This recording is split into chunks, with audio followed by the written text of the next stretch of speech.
Shalom. This message is for my little brothers, the sons of single mothers. I know where you are. I know what you're going through. Because I too was raised by a single mother, one of the best to do it. But I want to share something with you that no man had shared with me when I was growing up with her. I never understood where her frustration was coming from, where the yelling and seemingly discipline that wasn't warranted. But as I grew older into a man and learned more about her and learned more about single mothers, I understand now. So what I want you to understand is that, first of all, many single mothers feel abandoned. My mother felt abandoned, left alone, trying to raise a boy in the midst of a neighborhood that was filled with gangs. But like I tell all of the boys that I help, those who are raised by single mothers, you need to always meditate on this. If your mother was to die, who would take care of you? Typically when I ask that question, their response is, I don't know. You have to understand, young men, that resentment that you're holding towards your mom is displaced. Yes, she's frustrated some nights when she come home. She's working by herself to provide food for you. But remember and try and pray for understanding, because that's coming from a deeper place. I blew it so many times. If I could go back, I would. I gave her hell when she deserved heaven. And I only share this with you because I don't want you to make the same mistake. I work with boys. I see the tears. I know the pain you're feeling. But as I got older, I realized that the resentment I had towards my mother, the anger, the hate for her, yelling and disciplining me and worrying about me, was really because I was angry because my father had seemingly forgot about me. But I want to tell you something on that as well. Yes, we have a percentage of men who are deadbeats and don't want to be around their sons or their daughters. But I'm speaking to my boys right now. But the majority of men that I've come across, fathers that aren't around, want to be around. But because of a lack of emotional stability, being able to rule the emotion that causes them to say, I can't come around because me and his mother don't get along, it puts a wedge there. And unknowingly, trust me, I've hugged fathers who are broken down crying with me because they want to be in their sons' lives but have yet to get a good relationship with the mother. So trust me, love your mothers. Try to understand where they're coming from. Since most of you are in sports, could you imagine being a quarterback? You not only have to get the ball from the center, and you got to throw the ball to the receiver, but you also have to be the receiver to catch the ball. That's what single mothers go through, young men. If you have a single mom who's taking care of you, loving you, sacrificing her life, making sure you get to your practices, to your competitions, your academic achievement, award ceremonies, she deserves the utmost respect and your all. By God's grace, I was able to love my mother. I was able to experience what I let go.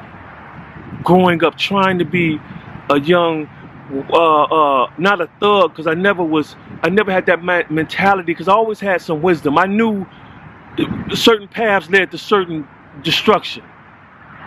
But like Tupac said, I wasn't a killer, but don't push me.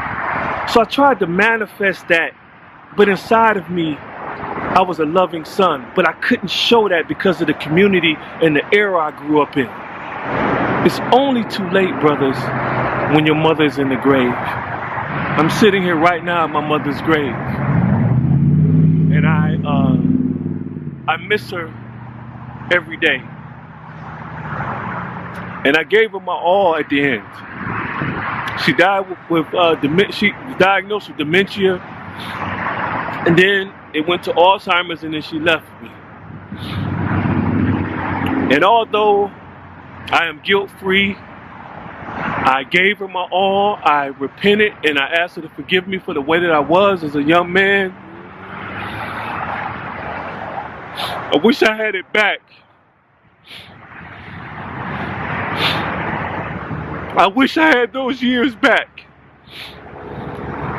When I was 16 and disobedient, angry because my father wasn't there. And I had the best person I could ever have in my life loving me there, sacrificing her chain paychecks for me to do what I'm doing today. And so I just took time out, felt that God wanted me to share this with you. So don't implode emotionally, young men. While you have time, make it right. Yeah, it seems like she's nagging you. Yeah, she don't understand what it is to be a man. But at least she's there trying to understand. So I pray you receive this in love, young brothers. To the fathers who aren't around, I'm praying for you. My brother Phil Black said it best. You don't have to be perfect, brothers, but you do have to be present. I get it.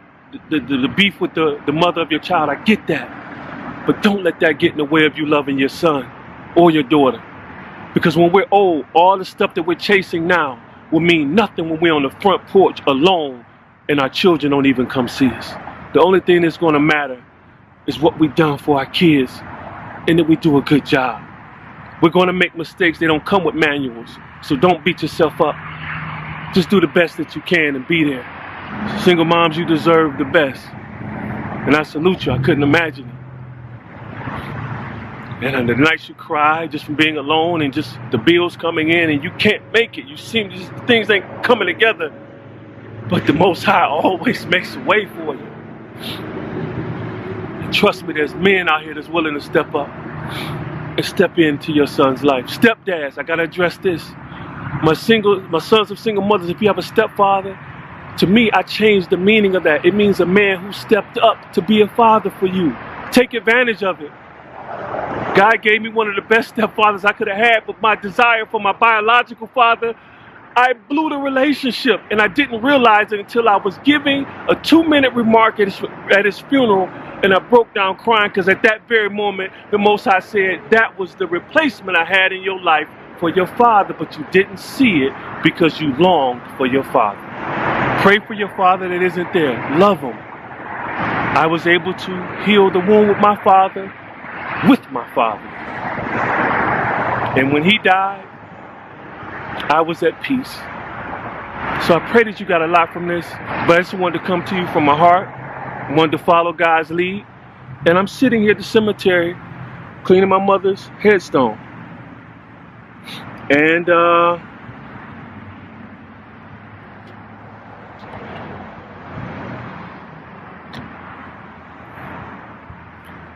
love your mother before she's gone. Shalom.